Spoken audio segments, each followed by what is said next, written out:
Buenas tardes, como todos los sábados estamos aquí junto a ustedes para tratar de comprender cómo y por qué el mundo gira al revés. Fue 1 de mayo, manifestaciones de protesta también por el Día del Trabajador en muchas capitales europeas, obviamente por el tema de la desocupación. El presidente de los Estados Unidos de gira por México y Costa Rica. Informes de Naciones Unidas que señalan que podían haber hecho mucho más para evitar la muerte en Somalia de más de 200.000 personas. Siempre decimos el continente olvidado, trágicamente olvidado por algunos países que después se lamentan por los muertos. Mucha información internacional. Vamos a comenzar el programa con un informe respecto de un conflicto, un litigio histórico, pero que es actual. La salida al mar de Bolivia por territorio de Chile.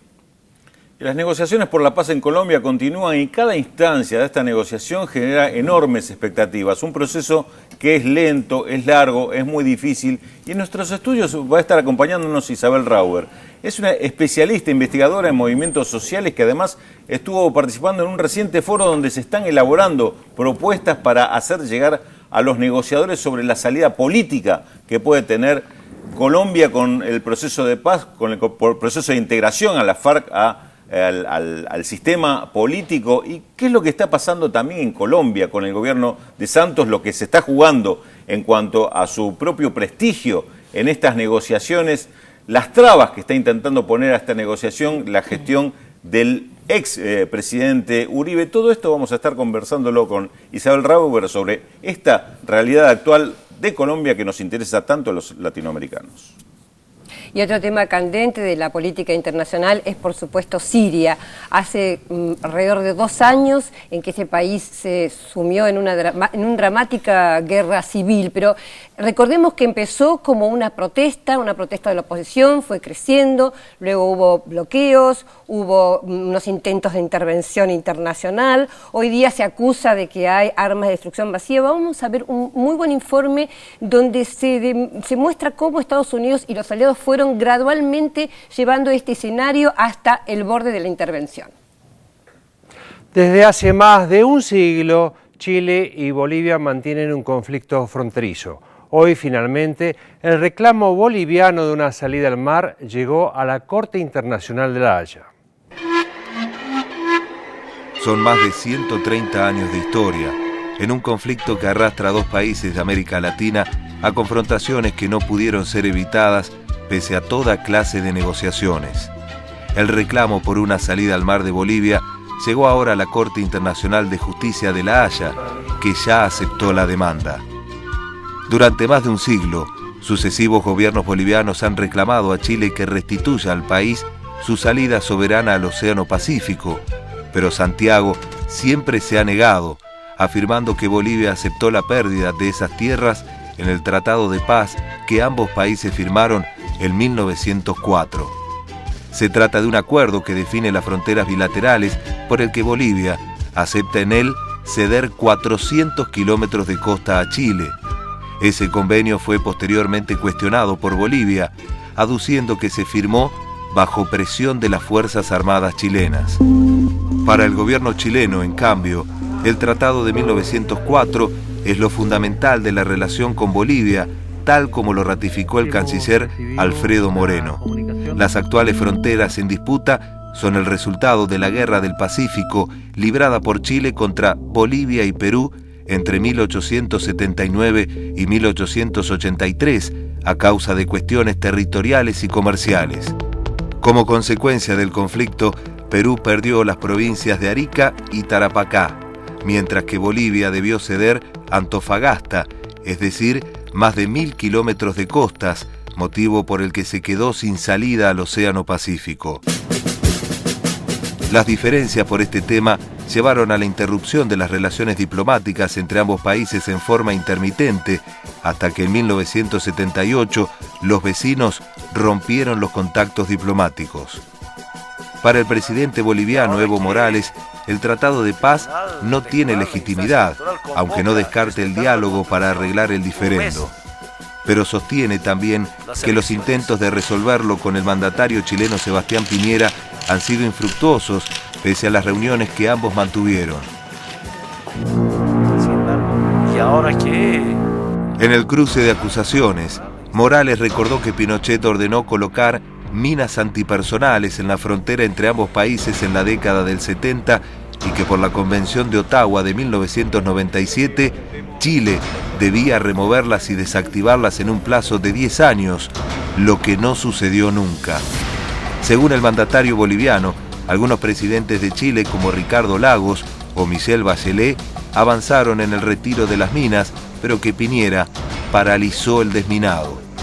La decisión de la Corte Internacional de La Haya de aceptar el reclamo boliviano ya fue informada a Chile, cuyo canciller atribuyó el hecho a la buena disposición chilena a la negociación a lo largo de los últimos 100 años.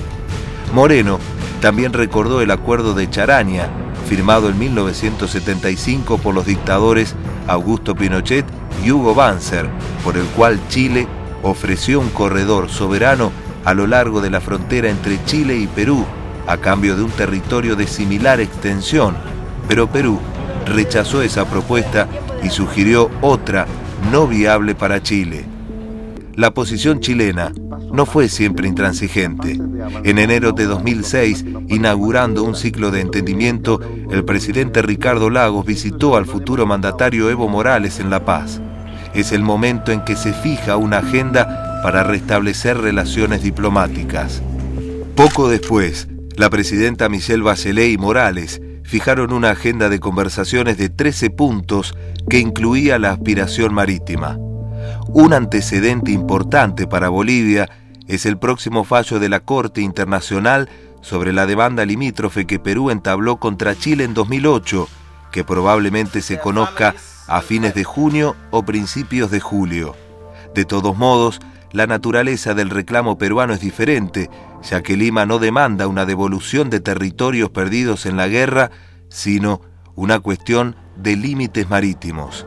Los expertos estiman que la demanda de Bolivia ante la Corte Internacional se dirimirá a lo largo de unos 4 años. En noviembre de 2013, los chilenos afrontarán elecciones presidenciales en las que Bachelet ya es precandidata. En Bolivia, en tanto, Evo Morales y Álvaro García Linera fueron proclamados candidatos del movimiento al socialismo para los comicios de 2014. Un panorama que preanuncia que el diálogo y la política tal vez podrían ganarle a 130 años de diferendos entre vecinos.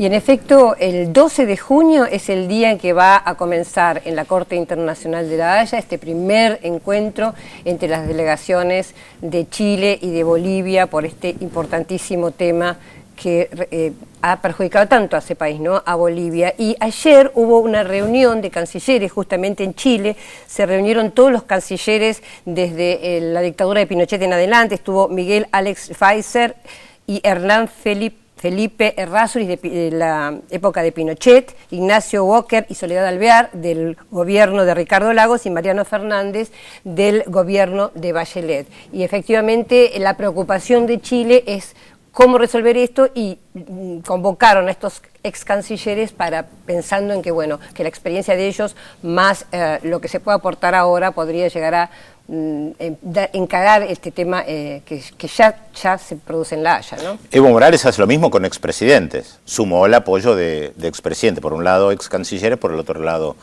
expresidentes. Ahora, me parece que el contexto latinoamericano, regional, es muy diferente de lo que era en Ha sido 1904. siempre. Claro. O sea, el nacionalismo que sigue existiendo en Chile me parece que es lo que impide que Bolivia pueda tener una pequeña salida al mar. A ver, voy a decir algo que obviamente choca con el nacionalismo, pero que casi de sentido común. Chile tiene 4.000 kilómetros de costa. O sea, le podría dar 10 kilómetros como para que tenga 10 kilómetros. ¿Cuánto de ancho necesita una ruta para sacar la mercadería de Bolivia al mar? ¿Cuánto puede tener de ancho la ruta? ¿200 metros, 500 metros, 1.000 metros? Una ruta es un disparate.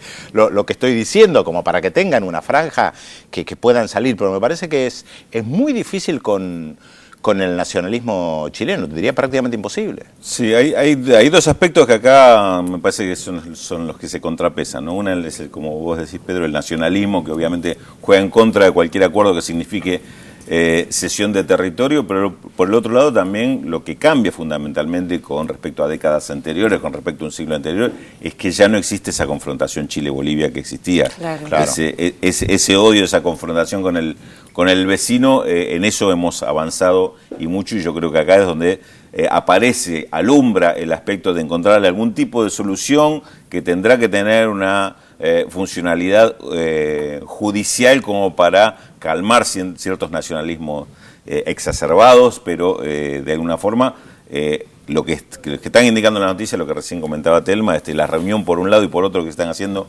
con ex representantes de gobierno, está marcando que hay una voluntad política muy clara de avanzar hacia una solución que hasta ahora yo creo que esto no tenía ningún tipo de precedente. No. Sí, un poco, realmente se puede ser algo optimista, en el sentido de que, bueno, también, como decía Pedro, el contexto, el UNASUR, todo este contexto regional, también que es inusual, inédito hasta ahora, puede favorecer algún tipo de conversación, negociación, algún proceso suave, digamos. Incluso con las diferencias ideológicas que existen. Claro, pero digo, el contexto se presta a la amistad, al diálogo, y no a la confrontación. Y por otro lado, si llega a darse el escenario que planteaba, hipotético, que planteaba el informe, de una supuesta reelección de Bachelet, una elección sería de Bachelet, y una reelección de Evo, bueno, eso también sería un dato de optimismo, porque... Tampoco logró mucho Evo con Bachelet cuando, hay que recordar, Bachelet ya estuvo. Pero como con Piñera,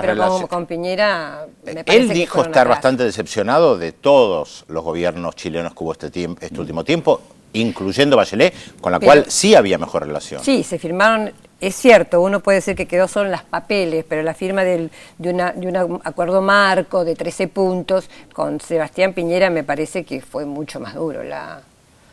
Sí, igual también Bolivia sigue trabajando con Perú y con el sur de Perú, con el puerto de Ilio en el sur de Perú, para exportar desde allí.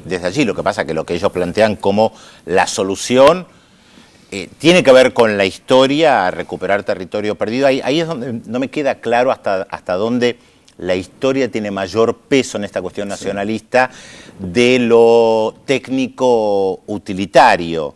O sea, para Chile sería perder parte de un territorio, sería una afrenta al nacionalismo. Sí, pero podría haber algún acuerdo de que gane alguna otra cosa. Digo, no sé, hay que llegar a acuerdos. Será parte de lo que empieza ahora en La Haya, ¿no? El 12 de junio. Igual hay muchos conflictos todavía regionales. Se mencionaba el informe Perú-Bolivia, hay un conflicto entre Nicaragua y Colombia, lo hemos mencionado, hicimos informes, Nicaragua y Costa Rica, Venezuela y Guyana. Todavía hay varios conflictos limítrofes que no hace mucho llevaron una guerra entre Perú y Ecuador. Recordemos también en otro contexto también. Ahí está el tema del contexto que vos señalás, que si bien pasó hace poco menos de 20 años, el contexto realmente cambió y mucho. Bueno, ahora cuando nos aproximemos al 12 de junio podemos seguramente invitar a algún analista, especialista en el tema, para volver a hablar de esto y ver cómo progresa. Sí, ¿no? Lo jurídico por un lado y lo político por el otro. Sí, el tema del nacionalismo que pesaba de los dos lados como una carga importante, ¿no? Porque también Bolivia no aceptaría una solución que le permita simplemente una salida comercial, por ejemplo, la utilización de un puerto franco, si no es vía recuperación del territorio. Claro, y que lo van a presentar como una victoria nacionalista, por supuesto, para Bolivia. Sí. Bueno, vamos en primer lugar a saludar a Félix Taylor, que seguramente no se está mirando. Seguramente no se está mirando. Y en segundo lugar, bueno, les voy a dar los primeros datos de la incógnita de hoy. Nuestro personaje nació en las afueras de Atenas, en el seno de una familia de clase media, y desde muy temprana edad manifestó sus deseos de convertirse en bailarín. ¿De quién estamos hablando? Y le adelantamos lo que vamos a ver en el resto de esta edición de Visión 7 Internacional. Diálogos de paz en La Habana, decía el título, la Colombia de Juan Manuel Santos y la negociación con la guerrilla, que mantiene estable el nivel de popularidad del presidente, que aún debe afrontar graves deudas sociales. En nuestros estudios, como anticipábamos, Isabel Rauber analiza el panorama colombiano, el panorama de estas negociaciones. Estados Unidos y algunos países europeos buscan crear un clima que les permita intervenir directamente en Siria, con motivos similares a los que esgrimieron para invadir Irak en 2003. En ese momento se hablaba de armas de destrucción masiva, ahora se habla de la utilización de armas químicas por parte del gobierno de Bashar al-Assad, que estamos viendo en imagen. Tras la pausa, aquí en Visión 7 Internacional, como diría Félix Taylor.